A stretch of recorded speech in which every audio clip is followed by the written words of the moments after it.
Emangnya lo siap gue tinggalin?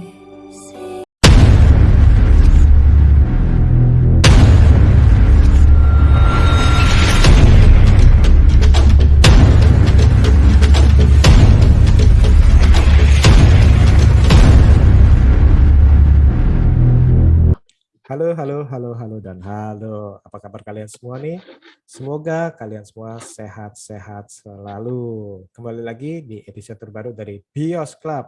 Bios Club. Kenapa warna pink? Saya tidak tahu kenapa pink. Nah, Karena yang buat saya. karena ada permintaan dari Ibu Ami. Apa kabar Mbak Ami? Baik, alhamdulillah. Hai, selamat pagi, siang, sore, dan malam. Sehat ya. Oke, yang berikutnya ada Bakla pakai baju pink juga nih. Bantu pink bukan? Apa salah lihat saya? Ya, biar pink semua. Sesuai tema. Sesuai tema. Sehat ya, Bakla? Ya. Oke, berikutnya ada Mas Bram. Apa kabar Mas Bram? Halo Mas Dewan, kabar baik. Thank you udah diundang lagi nih. Sehat ya. Amin. Nah, sekarang ini kita ingin membahas sebuah film terbaru Indonesia yang berjudul My Sassy Girl. Nah, film ini sendiri merupakan remake dari film yang dengan judul yang sama yang dirilis di Korea Selatan tahun 2001 nih. Dan kali ini disutradarai oleh Fajar Bustami dan dibintangi oleh dua bintang yang sedang naik daun nih. Yang pertama ada Jeffrey Nicole dan yang berikutnya ada Tiara Andini sebagai kayak ini film pertamanya ya, benar ya? Bami ya, benar ya? Ya, betul-betul debut pertamanya Tiara Andini. Nah, kisahnya itu ya kurang lebih ini si Jian ini adalah seorang bisa bilang anak muda, bukan muda juga ya. Ya istilahnya seorang pria muda lah istilahnya, dewasa muda. Dia ini satu hari ini ketemu dengan si Sisi. Si Sisi ini yang sedang mabuk. Nah, dia lalu menolong dari istilah menyelamatkannya. Nah, terus habis itu sejak saat itu mereka itu berhubungan secara intens nih. Namun ternyata si Sisi itu yang manis-manis, cute gitu, ternyata itu wow, tindakannya itu benar-benar super duper bikin geleng-geleng. Nah, oke. Nah, itu kurang lebih dari ceritanya ya. Nah, sekarang kita langsung mulai aja. Ya, silakan Mbak Ami. Kenapa kok saya? Enggak, biar bangun. Kayaknya saya mengantuk. Oke, nah seperti yang kita ketahui ini adalah sebuah film remake. Nah, pas waktu nonton My Sassy Girl yang versi ini, saya mau nanya dulu ke kalian nih. Kalian ini sudah nonton versi Koreanya dulu belum nih, Mbak Kla? Udah, cuman udah lama banget ya, udah 10 tahun. Sudah 2001. Oh, 21 tahun. Iya, jadi udah lama banget. Jadi ingat ceritanya, cuman detailnya udah lupa banget sih. Oke, jadi pas waktu nonton film ini nggak nonton ulang ya, nggak rewatch ya? Iya, jadi lebih kerasa fresh aja, kayak fresh, baru nonton aja. Baru nonton. Nah, Mas Bram gimana Mas Bram? Waktu nonton film My Sassy Girl ini udah nonton belum versi lawasnya? Sama sekali belum, dan memang sengaja nggak nonton. Jadi pengen tahu, artinya tidak pengen ada nggak pengen ada referensi bahwa nonton tuh ya pengen kepala kosong aja gitu loh. Jadi tidak akan ada ekspektasi, tidak akan ada harapan atau apapun. Jadi nonton aja gitu. Oke, Mbak Ami gimana Mbak Ami? Oh, belum nonton juga. Saya bukan tipe yang harus nonton dulu atau harus baca trailer dulu atau harus baca review dulu. Jadi saya nonton ya dalam keadaan kosong aja udah. Jadi ketika masuk, kalau emang saya suka, kalau emang filmnya bagus ya akan saya suka, kalaupun tidak bagus ya biasa aja gitu, karena tidak ada ekspektasi apa-apa gitu. Oke, nah ini menarik nih karena ternyata itu yang sudah nonton itu saya sama Bakla yang sudah ketahuan umur kali ya. Saya nonton lagi SMP loh. Saya waktu SD. Bohong banget. SD nonton kayak gini gimana jadinya nanti ya? Enggak bercanda. Oke, nah tapi pas waktu sebelum nonton ini saya menonton ulang di Klik Film nih. Istilahnya kenapa? Ya saya istilahnya emang suka waktu itu, mungkin saya udah nonton berapa kali sih, cukup sering sih My Sassy Girl ya. Ya karena udah 21 tahun jadi mungkin udah 5 kali lebih kali saya nonton sih. Pas kuliah ya, pas zaman-zaman kuliah ya. Waktu itu udah kerja itu. tua sekali saya. Waktu itu zaman-zaman 2001, iya benar, lagi udah kuliah ngaku. Nah, udah kuliah bener sih. Dan istilahnya itu saya suka sih dalam arti karena lagunya enak gitu ya. Terus habis itu juga cantik lagi yang mainnya. Nah, saya sengaja nonton kenapa? Karena kangen juga nih dalam arti. Tapi saya ini menonton film Messi Sigel ini yang pas di bioskop, saya berusaha untuk tadi kayak Mas Bram bilang itu mengosongkan pikiran saya. Walaupun saya 2 hari sebelumnya nonton nih. Dan saya, apakah saya istilahnya merasa terganggu pas waktu mau nonton ini, saya bilang sih enggak juga sih. Nah, tapi sebelum saya lanjut lagi nih, daripada saya banyak ngomong nih, nah Bakla nih, sebenarnya itu bermasalah gak dengan remake?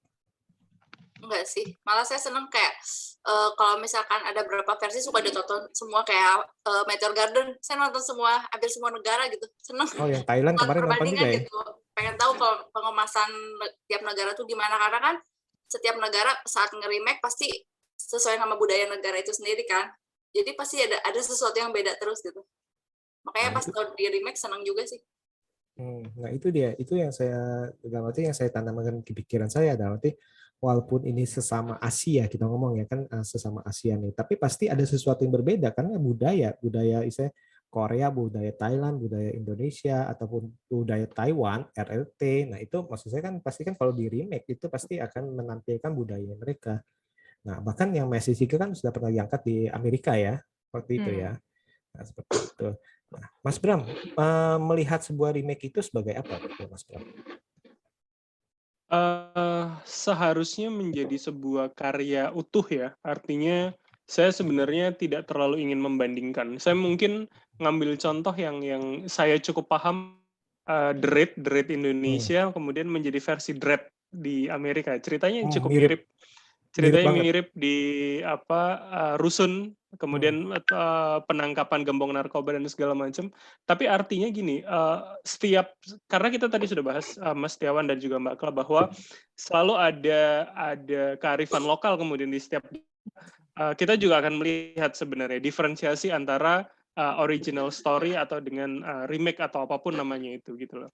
Jadi sebenarnya menurut saya lebih enak banget kalau kita memang melihat sesuatu dengan apa ya, melihat itu sebagai karya yang utuh gitu loh, tidak kemudian membandingkan mana yang lebih bagus atau misalkan kenapa yang ini harus begitu dan segala macam. Artinya begini, apakah kemudian remake itu harus sesuai misalkan dengan ini ya, dengan apa namanya, original versionnya gitu kan? Itu kan tidak ada satu ketentuan yang harus merujuk ke sana kemudian. Jadi menurut saya lebih baik untuk kita ya jangan kemudian membandingkan ya. Apalagi ini menjadi satu karya yang baru, menarik, gitu sih. Nanti kita bahas isinya nantilah. Itu awal dulu itu, Mas Tiawan. Nah, gimana kalau remake-nya itu dari negara yang sama? Misalkan, oh ini tahun 80-an sudah pernah ada, terus sekarang kita mau remake lagi nih. Dari negara yang sama. Itu akan cukup berbeda sih. Kita cukup bisa melihat itu di Pengabdi Setan ya. Pengabdi Setan 1 itu saya lupa tahun 87 kalau nggak salah. Iya. Dengan saya nonton dua-duanya, bahkan saya sebelum nonton si Joko Anwar yang pertama kemarin saya nonton aslinya dan cukup kental cukup berbeda apa yang terjadi di sana, bahwa di Indonesia saja kita tahu tren film horor di 80-an dan juga tren film horor sekarang, tren sosial budayanya juga cukup berbeda. Siapa yang menjadi pahlawan di ending cerita itu kan juga berbeda gitu loh. Kita bicara kultur ya, artinya ketika tahun 80-an misalkan, saya mencontohkan itu ya, saya mencontohkan Pengabdi Setan. Kulturnya adalah harus ada seorang pemuka agama yang menyelesaikan masalah setan gitu loh. Itu akan menjadi pahlawan di akhir. Tapi cukup berbeda dengan yang ada di 2016 atau 17 ya, kemarin Joko Anwar, saya lupa. Jadi satu negara pun akan cukup berbeda sebenarnya kalau mereka mau merujuk dengan bagaimana kondisi sosial. Atau misalkan paling gampang hari ini kita lihat film Hollywood, isu LGBT akan cukup kental, berbeda dengan film-film tahun sebelumnya. prequel atau kemudian original movie dari film itu di tahun 80 atau 90. Karena trennya akan berbeda. Gitu, Mas. Nah, ini kan permasalahan kan kalau Mas Bram ini kan ngebandingin kan karena kan tahun 80-an itu bukan pertama kali menontonnya itu. Tapi misalnya Mbak Ami nih, Misalnya salah satu film kesukaan Mbak Ami apa nih? Misalkan apa ya? Titanic. Zaman-zaman dulu kan pasti Mbak Ami beli CD-nya, dengerin lagunya sampai nangis-nangis, My Heart Will Go On dan lain-lain. Jack. Jack, Cek sama Rose. no, Rose, Itu CD-nya ada 3 CD ya. Iya. CD ya. Iya benar. Biasanya CD kedua akan disimpan orang tua.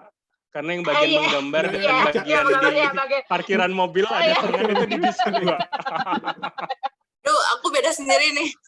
Oh, Bro. Kata Mas Bro, wah ini mana CD keduanya nih? Wah gimana nih? Yang belinya nontonnya 1 sama 3, jumping. Maknya jumping. ngomong, nama Pak, Jumping. nggak tahu nih jual nih katanya. Nggak scratch. CD-nya scratch jadi nggak bisa dipasang. Rusak. Nah, misalkan itu kan udah memorable nih dia dalam arti yang pas pertama kali Mbak nonton nih Titanic saya kan. Terus tiba-tiba di remake. Kan itu kan akan berbeda kalau Mas Bram kan tadi kan bilang kan karena tahun 80-an itu kan sebelum dia dulu tuh tapi dia nonton sekarang. Nah, tapi kan kalau misalnya Titanic waktu itu Mbak nonton bahkan bisa sampai dengerin lagunya sampai ada kesan tertentu terus di remake. Nah, itu Mbak bermasalah nggak? Bermasalah sih mungkin enggak ya, itu mah bebas-bebas aja, orang kan berkreasi mau nge-remake mau apa ya terserah sih, bebas-bebas aja. Cuman mungkin nanti feel-nya yang akan beda mungkin ketika kita nonton yang original version-nya tuh dengan ya walaupun bagaimana karena kita udah nonton yang pertamanya gitu ya, maksudnya yang originalnya pasti akan merasa kalau ada perbedaan tuh akan terasa sekali gitu, walaupun tidak berarti yang remake-nya jadi lebih jelek atau apa enggak sih, cuman pasti feel-nya sih lebih beda sih pasti. Karena kan kita udah pernah nonton yang pertamanya, yang originalnya itu pasti akan nggak bisa dipungkiri, biar bagaimanapun pasti kita akan membandingkan sih gitu. Justru itu karena kan apalagi yang film yang disukai, kecuali film yang nggak disukai atau film yang terlupakan. Nah itu kan mungkin kan apalagi kalau film yang kita sukai kan biasanya kita sampai detail-detail kita hafal gitu kan, dan kita tahu tuh suka-sukanya di sebelah mana gitu. Jadi ketika detail, nah sampai sekarang aja pada hafal kan tuh yang tangan, yang apa kan pada tahu kan. Nah jadi ketika di remake dan part-part yang kita suka either nggak ada ataupun diganti, pasti akan jadi kitanya feel-nya jadi beda aja sih gitu Mas. Tangannya di tangan si Jack. Soalnya tangannya ada 2 lah, lu ngapain? Main breakdance. Gitu. Nah, ini yang terjadi di film ini sih, dalam arti saya menonton itu meletakkan diri itu sama seperti Mbak Kla itu. Saya meletakkan diri bahwa saya pasti akan mendapatkan sesuatu yang baru nih. Saya nggak mau di dalam pikiran saya, wah harus tokoh prianya seperti ini, harus tokoh wanitanya seperti ini, scene-nya harus plek ketip plek. Harus ada sojunya misalkan atau apapun seperti itu, atau jungkut-jungkutnya harus jambak-jambaknya harus sama. Nah, itu saya udah meletakkan diri untuk tidak, karena kan kita udah tahu nih kayak Miss Granny udah pernah di remake, Infernal Affairs udah pernah di remake, bahkan saya bisa bilang sama nih hasilnya sama-sama bagus nih. Miss Granny pun Sweet 20 pun dipuji bahwa ini bagus, udah sama-sama bagus nih istilahnya. Bahkan ada yang bilang itu lebih suka Sweet 20 ataupun minimal itu bilang itu sama loh, itu kan sangat jarang tuh. Nah, jadi dengan optimisme seperti itu saya menonton film ini seperti itu. Tapi sebelum kita ngomong panjang lebar, langsung aja ke Mas Bram nih. Untuk yang pertama kali nonton My Sassy Girl, gimana nih tanggapannya nih secara keseluruhannya? Oke, so far sebenarnya saya bilang saya IG story waktu itu. Ketika selesai nonton, saya bilang film ini sangat renyah banget. Artinya renyah, sangat enak untuk dinikmati dengan segala kesederhanaan cerita, terus kemudian dengan tone warna yang cukup colorful gitu ya. Saya bilang di beberapa teman-teman ketika kita ngobrol, ini rasanya kalau kayak kita foto pakai Lightroom gitu loh. Semuanya ngejreng, semuanya warna-warna stabilo gitu kan. Ini sebenarnya bisa menjadi satu standar baru, satu trademark baru sebenarnya buat Falcon untuk kemudian meneruskan pola-pola seperti ini untuk film ringan, dan akhirnya kan menambah kesan memang film ini untuk kita nikmati gitu, bukan untuk sesuatu yang kita harus berpikir keras untuk tahu kemana arahnya dan segala macam. Saya kemarin juga ngobrol sama Steon mencontohkan misalkan filmnya Stupid Boss itu kan cukup colorful ya, walaupun kemudian tone-nya tidak seberani kemarin saya Seagull gitu. Tapi ada beberapa catatan juga misalkan seperti cerita menurut saya masih ada beberapa yang perlu dipertanyakan, misalkan plot hole dan segala macam. Terus kemudian untuk ending yang rasanya memang agak terlalu panjang buat saya secara pribadi, tapi sekali lagi itu tidak mengurangi kerenyahan dari keseluruhan gitu loh. Karena menurut saya ketika kita menikmati ini secara secara tidak ada ekspektasi, menurut saya ini enak banget untuk kemudian dinikmati. Tapi setelah itu selesai gitu. Oke. Ya, jadi dari pewarnanya juga eye catching ya, benar ya. Berarti warna-warnanya cukup berani dan istilahnya ya benar-benar eye catching sih. Dan istilahnya ya tadi itu mungkin warna-warna itu seperti candy istilahnya ya, benar ya, seperti permen yang nongol-nongol gitu istilahnya. Dan itu ya dalam arti ya cukup membuat kita ya menonton, berarti kan kita kan memperhatikan. Kadang-kadang kan misalkan ada beberapa orang kan mengambil keputusan untuk maunya yang warnanya pastel ataupun warnanya itu agak-agak sepia. Nah, kalau yang kali ini kan Earth tone di biasanya. apa? Yang biasanya kan agak warna-warna earth tone gitu kan, yang adem, yang kalem gitu kan. Kali Mungkin ini kan juga lebih untuk menggambarkan jiwa muda kali ya, benar sih? Benar, dan saya merasa juga sebenarnya, saya nggak tahu ya teman-teman juga melihat yang sama atau enggak. Tapi sebenarnya semakin ke belakang warnanya kan semakin pastel teman-teman, warna baju dan Semakin background dewasa ya. semakin pastel ya. Semakin karena kan dewasa. umurnya juga iya. Semakin dewasa semakin matang kali ya menggambarkan itu mungkin ya. Saya sebagai penonton sih melihatnya ke arah situ. Kalau kita lihat di pertemuan pertama di mana? Sudirman. Di Sudirman, stasiun Seru Sudirman, banget ya. itu kan semuanya berwarna baju, kemudian tone lampu dan segala macam. Tapi di ending ketika ketemu sama si tante di restoran, semuanya warnanya udah berubah. Iya betul. Udah adem ya. Nah, Bakla gimana? Bakla setuju juga nih sebagai orang yang sudah pernah nonton? Sebenarnya kayak balik lagi ke mindset ya. Kalau misalkan dari awal mindsetnya untuk ngebandingin sama yang dulu pasti nggak asik gitu. Tapi kalau misalkan mindsetnya di awal udah kayak melihat ini sebagai kayak kata Mas Bram bilang sebagai karya yang utuh, bagus sih remake-nya termasuk berhasil. Cuman dan satu hal ya saya senang banget ngambil setting di KRL gitu. Jadi ngeliatin gitu transportasi Jakarta udah asik kayak Korea juga gitu, bersih gitu. Dan cukup bangga juga gitu lihat jalanan Jakarta yang bersih. Biasa kan kalau di film-film Indonesia yang lain pasti ada sisi-sisi yang kayak jeleknya gitu. Kalau ini udah mulai kayak gitu sih asik gitu. Karena menurut saya sih penting banget ya buat sebuah film ngegambarin posisi negaranya bagus gitu. Kayak Korea kenapa orang-orang suka karena kan yang dilihatin ya bagus-bagusnya kan. Sedangkan sebenarnya di Korea sendiri ada lingkungan-lingkungan yang kumuhnya, yang jeleknya, tapi nggak pernah dilihatin di drakor. Jadi yang di pandangan setiap orang, oh Korea tuh bersih, cakep gitu. Dan saya seneng banget gitu pas lihat Messy Girl, settingnya bagus gitu, rumah-rumahnya bersih, terus KRL-nya walaupun warnanya begitu ya, tapi cantik gitu.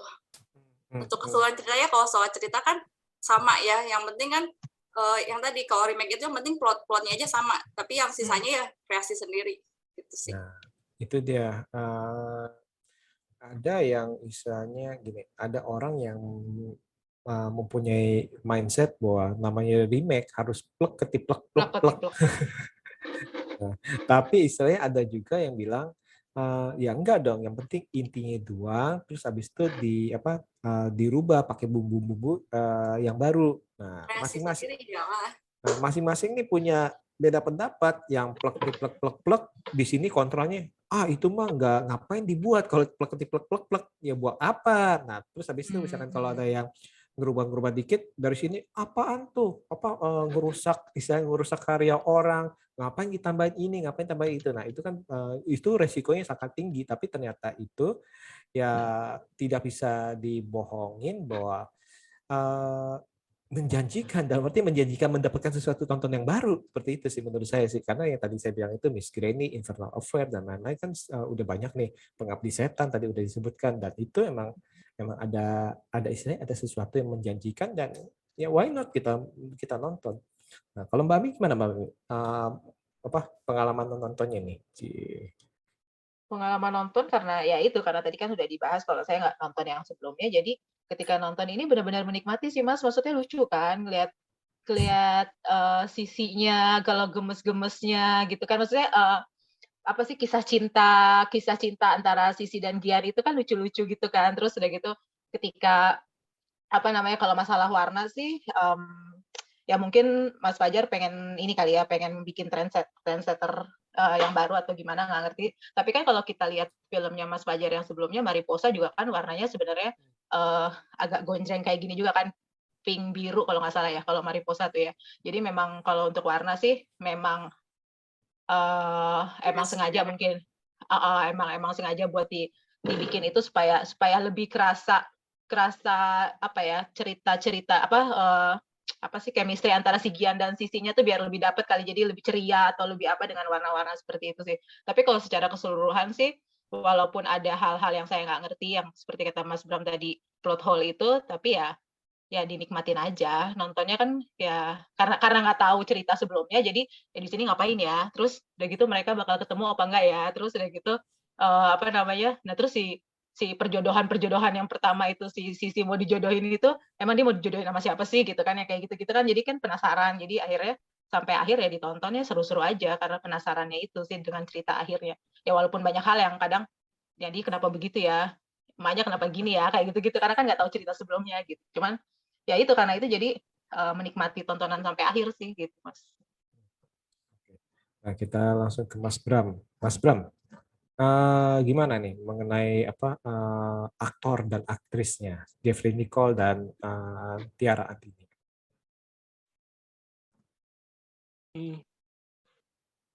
Oke, saya nggak tahu apakah Tiara Andini ini film pertama atau tidak. Tapi kemudian Jeffrey Nicole saya cukup mengikuti ya. Saya mengikuti 2 filmnya, yaitu Aum dan juga Jakarta versus Everybody. Itu dia menjadi sosok yang cukup berbeda gitu kan. Apalagi di sini dia kemudian yang biasanya disosokkan rebel dan banyak tingkah, di sini dia menjadi orang yang pendiam. Kemudian dia kutu buku, hanya kuliah dan S2, teman-temannya sudah tanya pacarnya mana dan segala macam.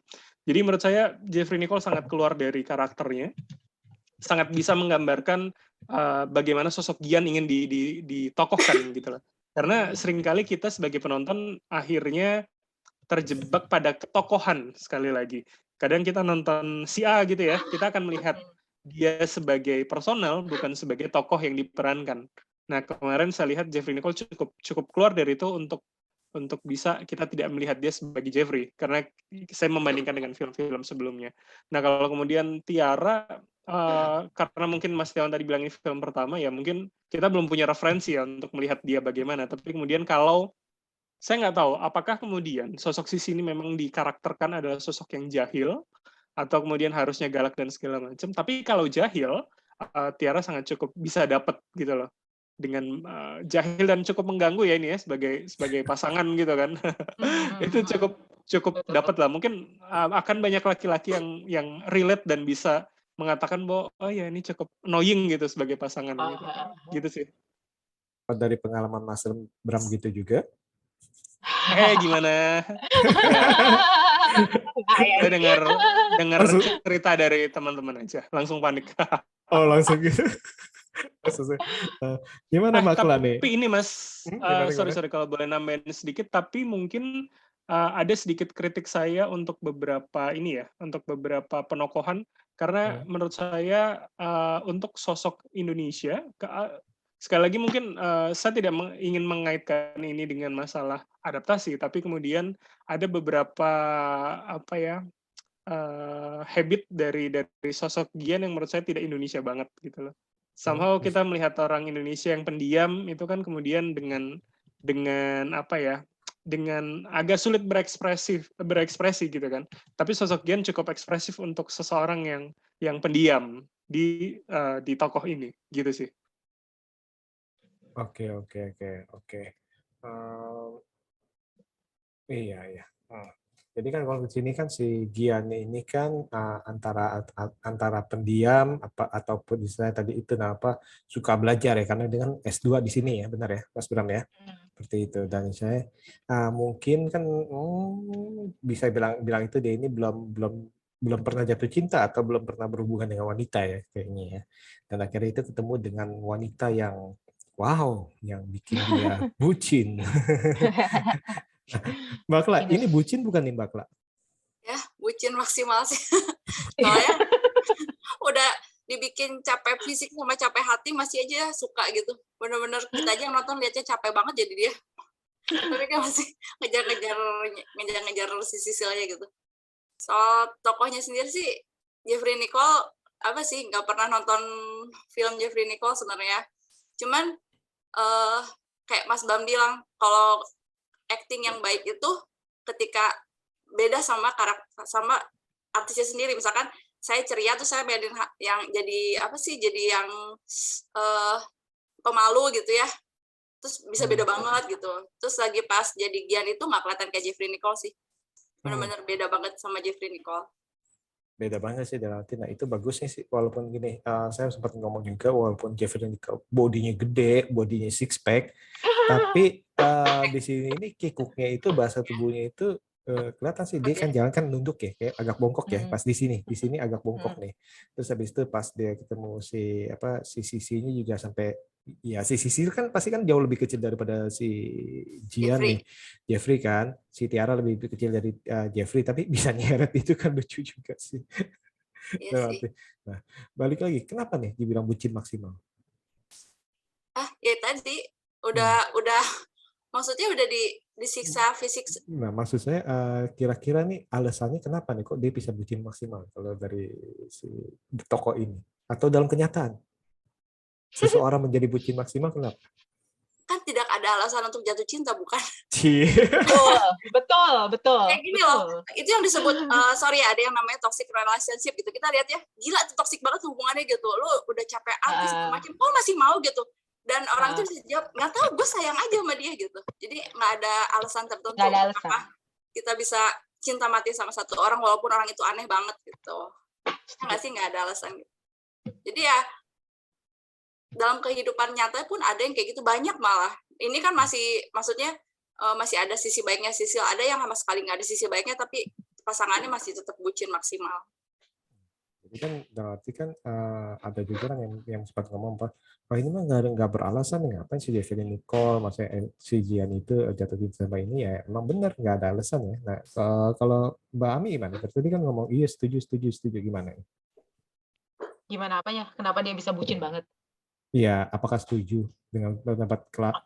Oh iya setuju lah, itu kan karena kalau di sini kan ceritanya karena si Gian belum pernah punya pacar ya kalau nggak salah ya. Ketika dia belum pernah punya pacar, terus ketemu si Sisi, walaupun dengan kelakuannya seperti itu, tapi kan juga dia ada sisi kayak perhatiannya juga gitu, walaupun ya dengan cara dia galak itu mungkin yang bikin si Giannya merasa apa namanya jatuh cinta ke si Sisinya gitu. Makanya kenapa dia bisa bucin ya seperti itu, walaupun disakitin, walaupun namanya juga cinta. Coba deh, emang kalau Mas Tiawan kalau ada cinta, emang kalau dia apa-apain nggak bakal kenapa-kenapa. Namanya cinta. Sama Gitu. saya mau nambahin satu lagi soal kenapa bucin. Biasanya manusia itu suka sama orang yang berbeda dari dia. Misalkan orang yang pendiam suka sama orang yang ceria karena dia melihat sesuatu yang nggak ada di diri yang dia berbeda gitu. Ya yang berbeda, betul. Kenapa dia bisa bucin sama Sisi juga gitu, karena dia lihat Sisi itu berani, ekspresif, terus ekstrovert, sedangkan dia kebalikannya semua dari apa yang belum pernah dia rasain dalam kehidupan dia bisa rasain waktu bareng Sisil gitu. Benar nggak sih? Betul. Kelihatan ketika dia apa namanya, maksudnya ya walaupun Sisinya begitu, tapi kan ya karena dianya orangnya maksudnya apa ya, di sini kan si Giannya itu kan pendiam, terus yang kutu buku kan, sementara kan Sisinya kan yang wow gitu ya, gitu kan, yang lebih ekspresif gitu kan. Jadi kayaknya jadi si Giannya ngerasa kalau ya mungkin karena itu dia suka gitu jadinya gitu, Mas. Oke. Ya. Menarik. Mas Bram gimana Mas Bram nih? Mengenai kebucinan nih. Tadi kan dua orang wanita nih bilang kebucinan bahwa bucin itu tidak perlu alasan. Sebenarnya setiap manusia itu pasti ada bucin nggak sih? Kita ini buciner nggak sih?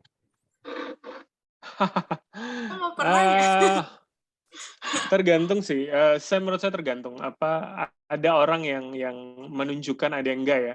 Tapi saya rasa bucin itu kan karena dia tidak mau kehilangan kan artinya. Artinya ya karena apalagi misalkan kalau kita lihat di background-nya dia tidak pernah pacaran, kemudian dia merasa mendapatkan orang yang sangat cocok dengan dirinya. Jadi menurut saya sangat sangat wajar untuk kemudian dia dia berusaha mempertahankan itu dengan menunjukkan cinta rasa suka dan sayangnya dia. Jadi kita sebagai penonton akhirnya menyebut itu sebagai bucin. Padahal menurut saya ya itu untuk mempertahankan apa yang dia punya dan mungkin belum pernah dia rasakan rasa seperti itu. Gitu sih, Mas. Oke.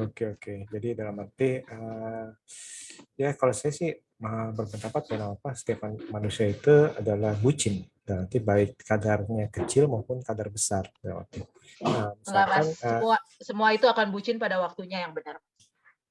betul, bahkan terhadap anak kita juga kita bisa ya kita bisa melakukan apa aja gitu. Ya itu bukan kayak itu namanya bucin juga.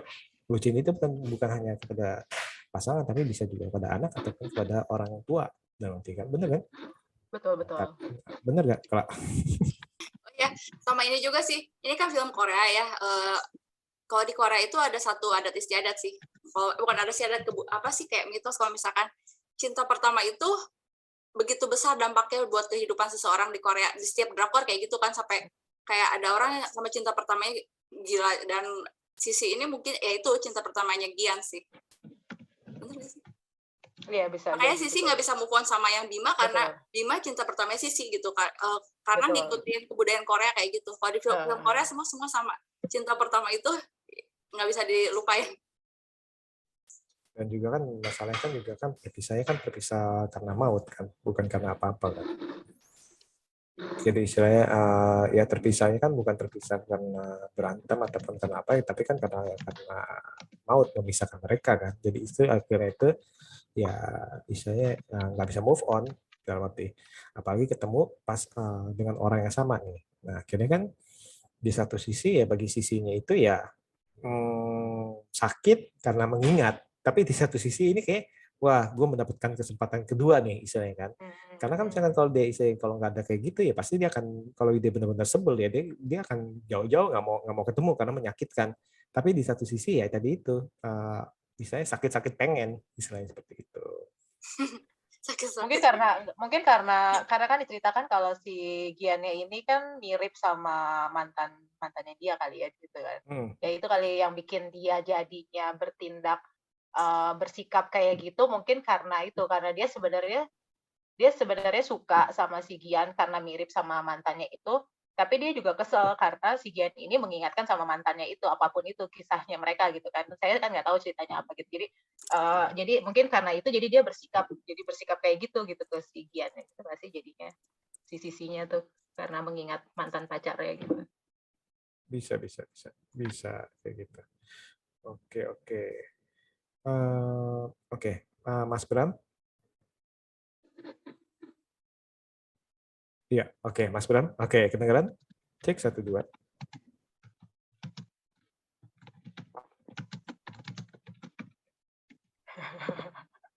Mas Bram kedengaran?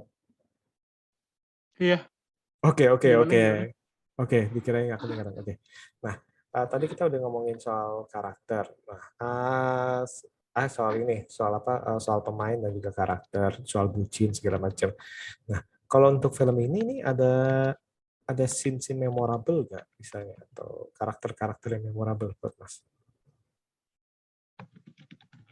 Kalau karakter nggak ada ya, pasti 2 orang itu sih, Gian dan Sisi adalah center of the story gitu kan. Kita bahkan tidak terlalu tahu background cerita dari teman-teman Gian, teman nongkrong Gian. Kita nggak tahu background cerita misalkan Sisi berteman dengan siapa aja sih, atau secara jelas misalkan Sisi kerja di mana. Bahkan kita juga nggak tahu sebenarnya background orang tuanya seperti apa, kenapa orang tua segitu nggak sukanya misalkan dengan Gian gitu kan. Nah jadi karakter yang paling saya suka ya jelas adalah 2 orang itu, Gian dan Sisi ya, karena ini seluruh film ini adalah tentang mereka. Gitu. Kalau ditanya scene mana yang paling suka suka sih sebenarnya yang di TMI kali ya, yang ketika mereka apa namanya liburan Lihat itu gitu ya. loh, itu kenapa saya suka karena menurut saya ada beberapa angle kamera yang di luar kebiasaan, misalkan kayak misalkan saat mereka main sepeda gitu, itu ada angle yang langsung ke depan muka sisi. Apa ya, itu hal yang berbeda lah dengan film lain. Jadi menurut saya banyak kemudian terobosan baru dan juga hal yang fresh di situ. Oke, ya TMI sih itu adalah sesuatu yang bagus sih menurut saya sih. Dalam arti itu kan tadi itu memperlihatkan wisata Indonesia, kekayaan Indonesia ya. Dalam arti mungkin nih untuk Bring back orang-orangnya memories juga lagian Mas. Bring back memories juga kan, Taman Mini kan kita juga dulu zaman kecil ke sana. Malah sempat apalagi ada yang sebelah saya nanya itu di mana ya gitu. Iya, Kenalin. nggak kenalin betul. Ya. oh ya, itu angkatan berapa tuh yang ngenalin angkatan berapa tuh Mbak Kla? Pokoknya kan kalau zaman dulu kan, wah Keongmas, IMAX, wah ya kan yang apa layar lebar tuh. Keongmas kan Iya, kita itu kan dia. selalu kan kalau yang dulu kecil nih orang-orang Jakarta nih selalu nih study tournya ke IMAX, Keongmas Iya, nonton. Keong Mas. Dan itu emang keren sih. Oke, itu emang sih Taman Mini terakhir saya ke sana juga masih keren sih, dalam arti banyak misalnya yang rumah-rumah adat segala macam seperti itu sih. Nah, kalau Mbak Kla gimana Mbak Kla? Ada scene-scene yang memorable atau karakter yang memorable nggak? Karakter yang memorable boleh siapa aja kan ya? Boleh. Oh ya, papa mamanya Gian sih. Betul. Papa mamanya Gian. Sangat mencuri perhatian. Indi Barens sama Surya Saputra bagus banget. Indi Barens yang emak banget cerewet begitu, Surya Saputra kayak istri gitu loh, ikatan suami takut istri. Dapat banget gitu sebagai pas jadi, walaupun mereka sebentar kan, tapi chemistry bertiga tuh dapet. Itu sih. Iya betul. Nah itu dia, dalam arti memang satu, ya mungkin itu salah satu yang benar-benar muncul sebentar tapi dalam arti membuat seluruh studio itu ketawa kali ya, bener ya. Dan istilah, wah ini nih ketawa nih, nggak tahu ketawa karena menertawakan apa ketawa, wah relate banget nih sama gue nih. Iya. Nah Mbak Ami gimana Mbak Ami? Kalau Mbak Ami sendiri? Kalau aku setuju sama Mbak Kla, kan emang aku tuh suka banget sama, ya kalau Sisi sama Gian oke lah ya, emang mereka kan pusat dari cerita ini gitu ya, pasti semua orang akan mengidolakan mereka gitu. Cuman kalau aku sih benar-benar ke itu sih, mama papanya Gian sih, apalagi bapaknya ketika dia masuk ke dalam kamar dan pengen ngelihat laptopnya Gian, itu mukanya sih lucu banget sih, itu yang kayak gitu, itu dapat banget sih, itu yang ketika Giannya pulang terus. Nah ya itu dia, itu sih lucu banget. Emang mereka scene-nya mereka nggak banyak kan, tapi mereka mencuri walaupun mereka sedikit tapi mereka mencuri perhatian kita lah gitu. Apa namanya, walaupun mereka yang nggak terlalu banyak, tapi emang buat saya sih mereka berdua sih karakter favorit saya di film ini. Gitu. Berdua ya, oke. Emang sih dalam arti ini pintarnya ini menyatukan antara bintang-bintang yang favorit zaman sekarang, bintang masa kini dengan bintang masa-masanya Mbak Ami. Oke. Nah, sebelum kita tutup ini, jadi secara keseluruhan, apakah film ini misalnya layak ditonton atau pas nih? Mas Bram gimana? Pasti tonton dong. Tidak ada alasan untuk tidak atau skip film ini ya, karena apapun itu, sesimpel apapun film ini sebenarnya sangat renyah untuk kemudian dinikmati dan penyegaran buat kita yang mungkin lagi maraton ya. Bulan Juni kan lagi banyak film Indonesia, film luar.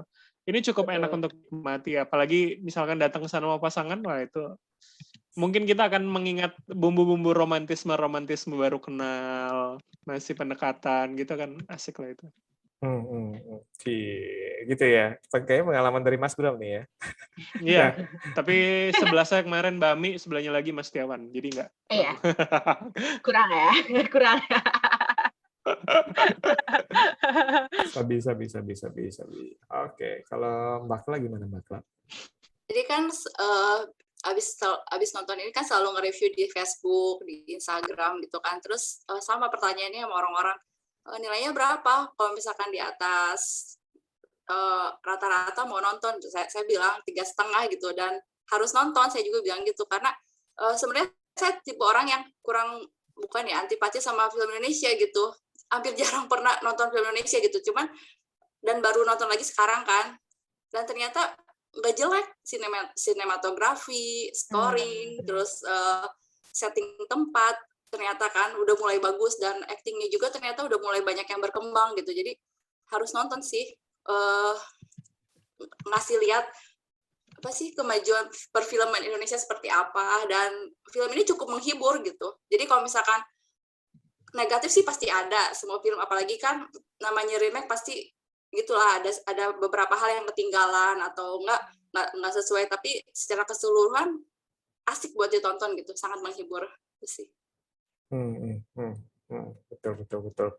Nah, ini saya tadi lupa ngomong. Saya nanya-nanya tapi saya nggak ngomong. Nah, salah satu yang saya sangat suka dengan film ini itu adalah si Mbak Tiaranya dalam arti itu saya sempat ngomong ke Mbak Ami ya dalam arti itu, wow.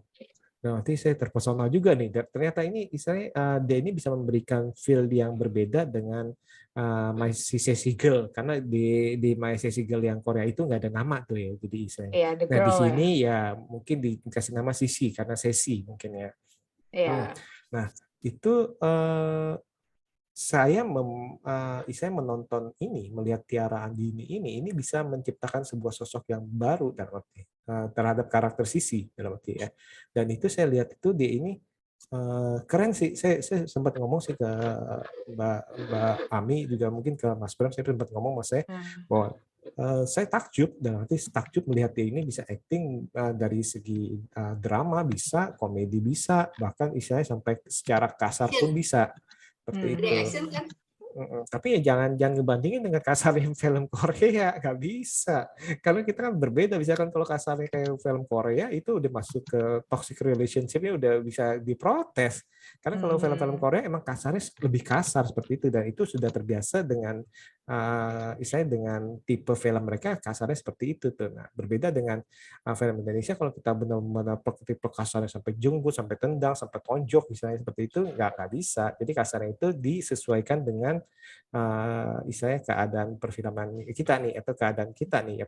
Tonjoknya juga kayak nonjok-nonjok, istilahnya nggak nonjok gemes ya. Ya, dan istilahnya bukannya pas kasih sound efek guplak gitu atau gimana gitu, enggak, ataupun kasih make up biru yang di sini pas habis ditonjok, enggak. Ya menurut saya ini nilai yang saya sorot sih, karena saya takjub sih, benar sih, takjub sama dia sih seperti itu sih. Oke, kita langsung Mbak Ami. Gimana Mbak Ami? Tontonlah, harus ditonton film-film. Gimana kita bisa tahu film itu bagus atau tidak kalau kita tidak nonton? Gimana kita bisa bikin apa namanya, gimana ya, maksudnya kita kan harus bisa bikin gimana sih maksudnya, sekarang kan film Indonesia tuh udah maju gitu kan, jadi ya kita dukung lah gitu. Jadi dengan kita menonton, kita mendukung supaya produser-produser, supaya PH pada bikin film lebih bagus lagi. Kalau nggak ditonton, mereka nggak akan bikin film lagi pastinya nantinya gitu. Jadi tonton aja. Ntar kalau nggak ada film bilangnya, kok film Indonesia nggak ada tayang-tayang sih, dan ada film nggak ditonton. Jadi tonton aja. Gitu. Iya, padahal Indonesia 270 juta jiwa. Kalau misalkan kayak India sangat mendukung perfilman, bakal lebih maju dari Bollywood sih. Betul. Bollywood maju karena rakyatnya sangat mendukung. Sangat mendukung, betul. Di kita kan giliran lama nggak ada film, dibilangnya kok nggak ada film-film Indonesia, giliran ada film Indonesia kagak ada yang ditonton. Jadi tontonlah kalian semua. Gitu. Setuju. Jadi ya tetap aja sih saya bilang nih, ditonton. Nanti bagi kalian yang sudah nonton My Sissy Girl yang 2001, ya menurut saya tonton, karena akan memberikan perasaan yang berbeda lah. Bahkan ini diangkat di remake oleh Thailand juga akan berbeda, Taiwan juga akan berbeda. Jadi kalian nonton aja dan nikmati aja, nggak usah banding-bandingin lah berarti. Dan karena justru mengosongkan pikiran dan istilahnya siap-siap untuk menerima sesuatu yang baru. Betul. Itu. Oke. Betul Saya sekali. ya kita rasa nih kita udah cukup panjang lebar nih ngomongin Mas Sigel ya. Oke, ini thank you banget nih Mbak Kla, Mbak Ami dan Mas Bram nih. Terima kasih nih untuk meluangkan waktu untuk ngobrol-ngobrol mengenai film terbaru Mas Sigel. Sekali lagi saya ucapkan terima kasih dan sampai jumpa di lain kesempatan. See you.